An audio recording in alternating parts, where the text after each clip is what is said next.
So today I'm going to be showing you how to get your beats sounding from this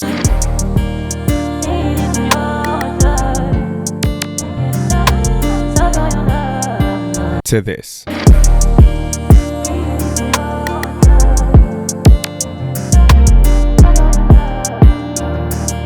And the bonus part about this video is I'm only going to be using stock plugins inside Logic. So definitely something that anybody using Logic can use. And if you don't have some of these plugins, then you can just comment down below. I don't have some of these and I can show you, maybe I can make a video on how to download all libraries. So let's go with our first sound sounding like this.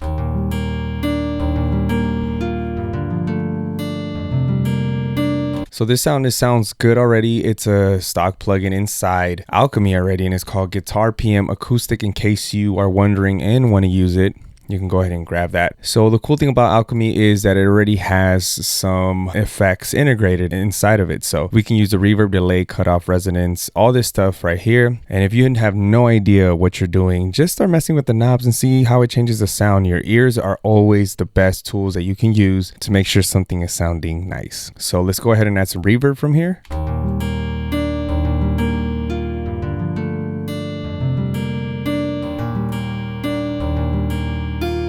Sounds about nice right there. Like I said, go ahead and just hear, like, trust your ears when you're mixing, because that's what's gonna tell you, like, I think I want it to sound right about there. And honestly, like, everybody's taste is different. So I'm just gonna show in this video how I like to mix things. So yeah, anyways, let's go EQ now. So the important thing about EQing is you want to reduce a lot of the frequencies that are already poking out. Like, check this out. There's some right here, like in the 80 section, 60 to 80. So maybe you want to reduce a little bit here from like this portion. And since we're going to add drums and bass, well, we already have that. We want to leave room for that. So we want to kind of just reduce some of this right here. So it could just clean up the sound a little bit. And maybe just reduce some of this high end right here, so it won't be so harsh. For EQing that you hardly hear any difference, you're like, I don't see the difference in this. This is a little bit harder to hear, like, you know, obviously with your ears. So I do kind of go off the visual effect right here. Like, I'm looking at it and I'm like, okay, I want to reduce some of this. And I know it's gonna cut off a lot of the frequencies, even though I'm not hearing a huge difference. So just, you know, do this with your eyes. But at the same time, if I reduce a lot of this, there's gonna be a drastic change, right? But we don't want to reduce so much. So maybe on this one, trust your ears and eyes. Okay, so now I'm gonna go back to Alchemy and I'm gonna go ahead and add some delay. You hear that delay in the back just fading away? Sounding nice.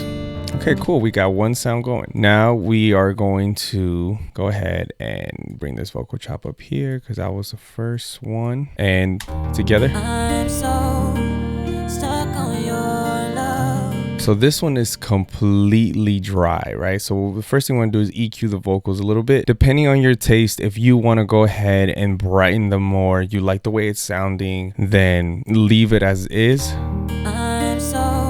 You could leave it there and maybe like raise some of the high frequencies here. Just leave it the same.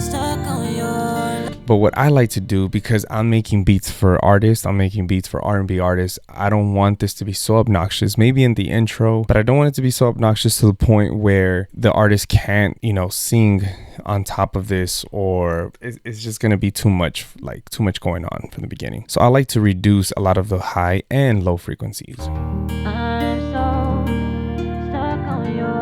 I do this, and I go based off the ear.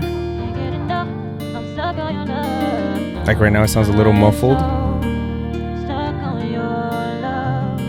but that's fine because now we're going to be adding some reverb, and the reverb here is inside. You guys know the effects part is right here, right? Because the EQ, you could just press this and the EQ pops up, but if you want to go ahead and add some effects, you go down here until it highlights like a little bit darker gray. And then you're going to go down to where it says reverb. And I like to use the Space Designer. That's my favorite reverb here. I'm so stuck on your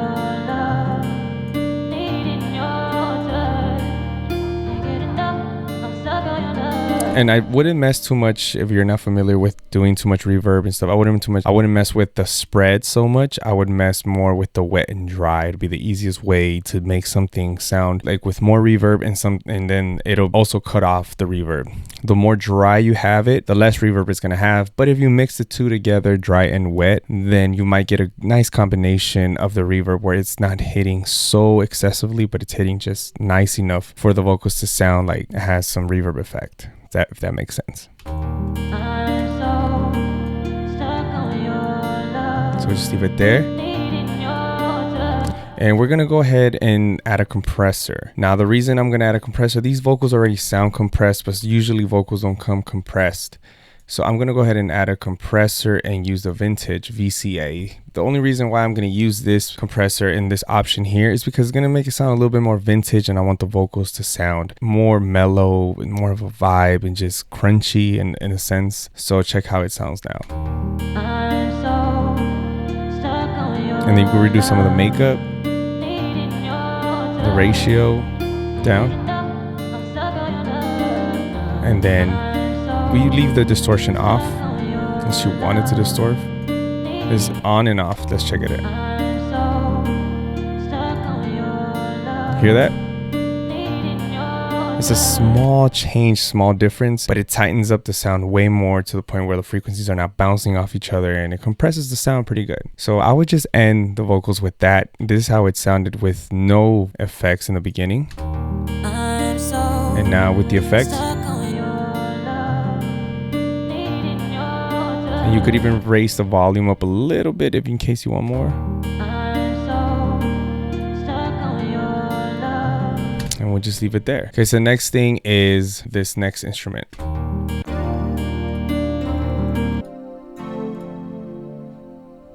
It's also a sound from Alchemy called Glass Xylophone Stack. And it already has some reverb up here and some chorus.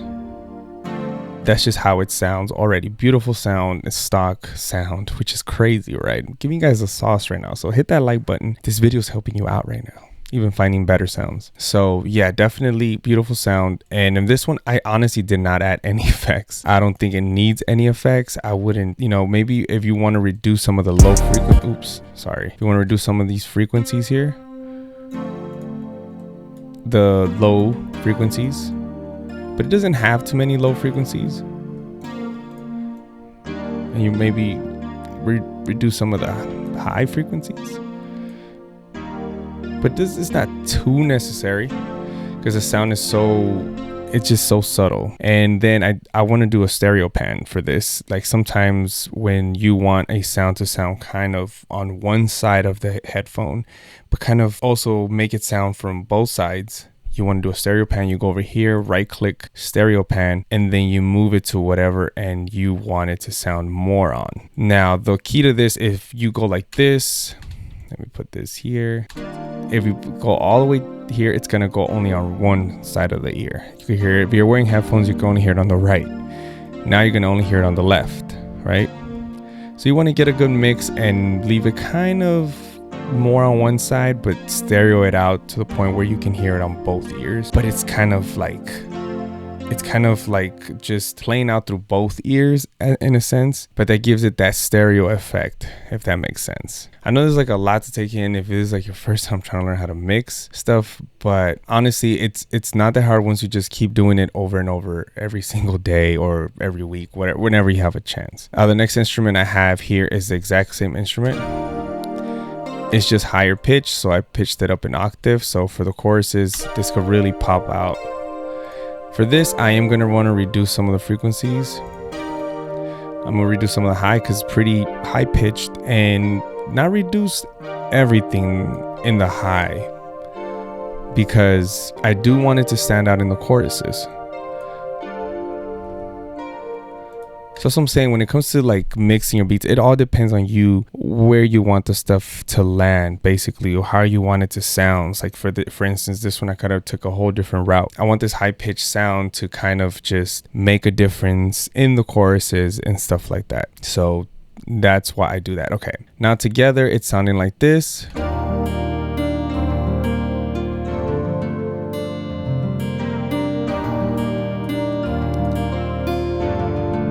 It's sounding way better, more delay effects, compressed. Let's go to the next vocal chop right here. It sounds super subtle. I could barely hear.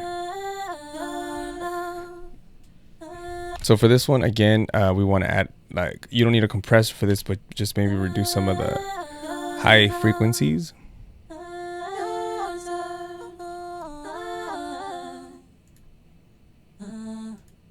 And once you reduce some of the high frequencies, then you can go ahead and add a compressor if you want. I'm not going to go ahead and add a compressor for this one because the vocals are just so subtle. It's going to make a very minimal difference, to be honest. Together, it sounds like this. What I am going to add, though, is a Space Designer reverb. There is a way to put all the vocal chops that I'm using, the vocal samples, into one whole mix bus where I can add one effect, and that effect completely adds to all the vocals, just doing one effect, if that makes sense. If you want a video on that, just comment down below. I would love a video on how to get all your vocals inside a mix bus to add the same effect to all of them. But for this video, I don't want them to sound the same, so that's why I'm doing them individually. So sounds good.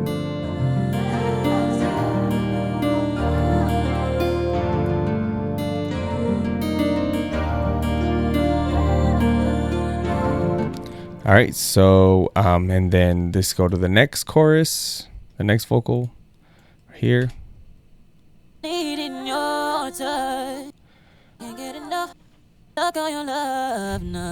Okay, so same thing. I'm gonna go ahead and EQ this. Definitely has a lot of high frequencies, and this one's gonna play throughout even the verses and the chorus. So I'm definitely gonna make sure I don't have this being so obnoxious. Even muffled it like that. That sounds good to me. And then I'm gonna go ahead and use another Space Designer and reduce some of the weight. I don't want the reverb to overpower this vocal. Now I'm gonna just play with all of them.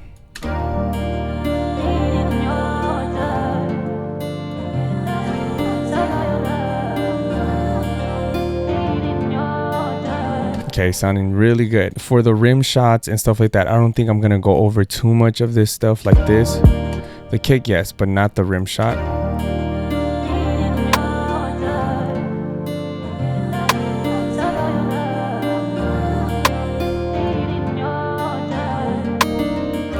Because I'm not gonna go over that too much, because honestly, you really just have to adjust the volume. When it comes to samples or drum kits that you're already using, honestly, adjusting the volume is probably the best thing you could do, unless you're trying to add some crazy effect like a reverb. But honestly, without a reverb or even an EQ, I mean, it's just in one little portion right here.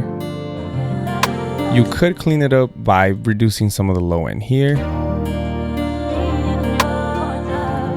and then make this a little subtle so it won't pop out as much. But it makes very minimal difference. With the rim shot, I just adjust the volume, to be honest. And then I go ahead and add a lot of different perks as well, like these right here. And I don't add effects to any of these because the drum kits that I'm already getting or that I make, they're already compressed, EQ'd, or whatever. So most of the time, drums that people are already buying, they already come like that. But again, if you do need to add some effects or stock effects and stuff like that, then go ahead and do the same thing I was doing to the vocal chops. Just EQ it. You know, you don't want to reduce too much frequencies when it comes to drums because you want them to be kind of bright and, you know, hitting, especially for like R&B beats and stuff like that. But honestly, you don't have to worry about it too much. When it comes to the kick, though, kick and 808, super important. So let's get to that right here. I'm gonna go ahead and play the kick. Right now it's not hitting that hard.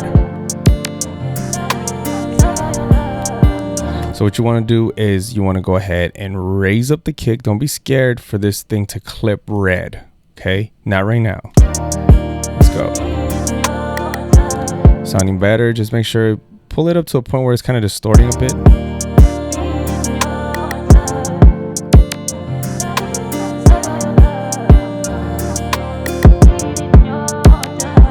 Luckily this kick doesn't distort that much, but just to a point where, okay, like it's a little bit overpowering, it's too loud now, so just bring it down a bit.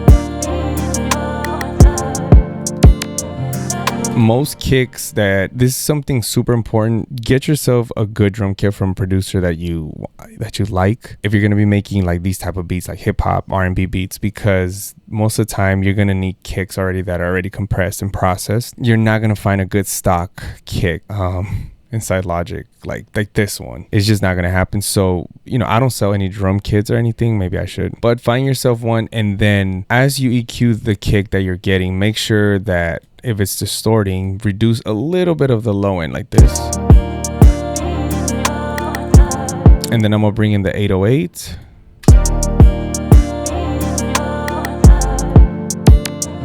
It makes your job a lot easier when stuff is already sounding good, like the drum kits that you buy. It makes your job a lot easier when you're just mixing. The most important part is going to be like, the melody, the vocal chops, where I want the volumes to be. And then it makes your job a lot easier when, I know I keep repeating myself, when you already have a drum kit that is already pretty well and the sound's already compressed. So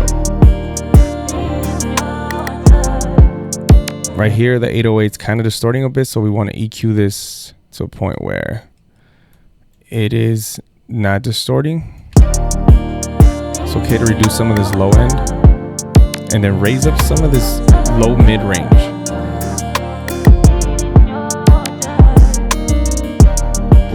We're gonna kind of side chain the kick and the 808. So you get the kick EQ and we'll get the 808 EQ, put them side to side, and then see where they're hitting. Okay, so I let this one go up because the 808, I want this to pop out more. Like if you raise up more of the mid frequencies, this is where the trick is, kind of where you want that 808 to kind of hit even on a phone or a speaker that doesn't have a lot of low end, because honestly our phones don't have a lot of low end, and somebody hears your beat on a phone speaker, they're not going to hear a lot of low end. So the whole point of that is to raise this up a little bit. And if you want even more distortion, then you're just gonna go over here to let's go to the plugins again, and you're gonna go to distortion, and go to distortion 2 or 1, or just go to overdrive. I kind of like to use overdrive sometimes because it works a little bit better, and then it's gonna sound really loud, and then I'll adjust it. Here we go. You hear that it's just more rumbly. You can adjust the tone. And if you want just to get a feel of what the kick sounds like just with the 808, you could just mute everything else. Sounds nice and punchy. This without the distortion. Big difference. All right, and this together.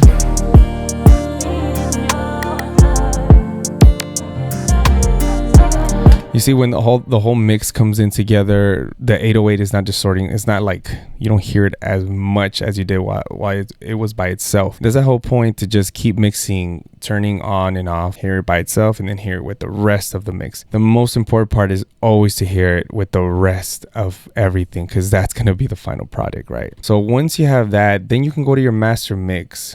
Your master mix is going to make everything kind of like, settle in. It's going to be what ties everything together. I like to EQ this a little bit and raise some of the high frequencies, believe it or not, right here. Just go.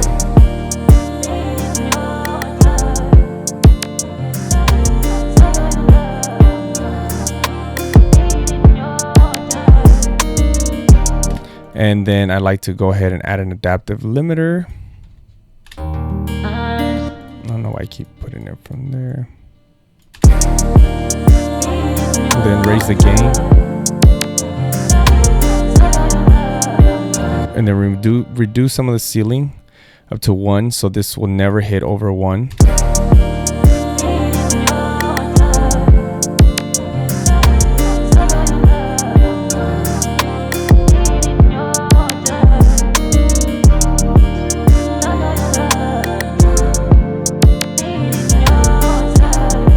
And then as you go and you progress and you keep hearing it out, you can adjust the volumes after that, wherever you want this. I want this a little higher, I want this a little bit lower. You already have it, you know, everything in place. So now you can really start reducing and increasing volumes. I hope this video was somewhat helpful. I know it's a lot. I think mixing should never be in just one whole video unless it was like an hour long or something. I'm really just going over the basics and just trying to explain the frequencies and what you can do with them and how to maybe add like some effects, some stock effects. All this is completely stock from Logic, so you can definitely make something sound punchy and good just using stock plugins from Logic. Anyways, hope this video was helpful. If it was, give it a thumbs up. Let me know what you guys want to see more of. I know I'm getting a lot of more Logic tutorial subscribers that want the Logic tutorial, so hopefully this is something that you guys want to see more of. So next time, stay blessed, stay positive, peace.